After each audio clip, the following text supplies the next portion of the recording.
Several lawsuits have been filed seeking fairness in Minnesota's redistricting process, but new legal action focuses on lifting the voices of disenfranchised voters as the state prepares to redraw its political boundaries.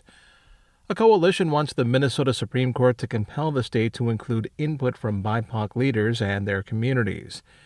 Redistricting is done every 10 years after each formal census count.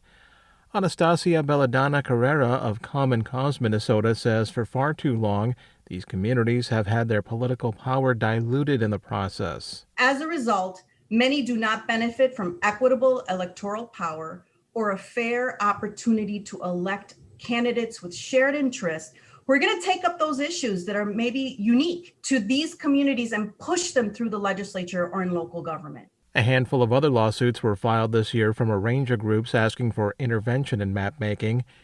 In previous redistricting years, Minnesota courts typically have been called in because of stalemates in the legislature. The state's Chief Justice recently appointed members to a special panel to handle redistricting this time around. Coalition members say they want the panel to give them a seat at the table. Ida Simon is another plaintiff in the lawsuit. The community organizer from southwestern Minnesota says these concerns exist with local maps, too. Simon says that became evident when she and other women of color ran for office in the Worthington area but lost, even with the local population seeing major demographic shifts in terms of race. I'm more determined now than ever to work for new maps that would make it possible to see a person of color elected in our district. Complicating matters is the delay in incorporating new census numbers.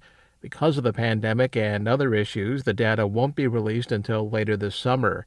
Minnesota faces a deadline of February next year to produce the new maps. Mike Moen, Minnesota News Connection. Find our 8 trust indicators to support transparency and accuracy at publicnewsservice.org.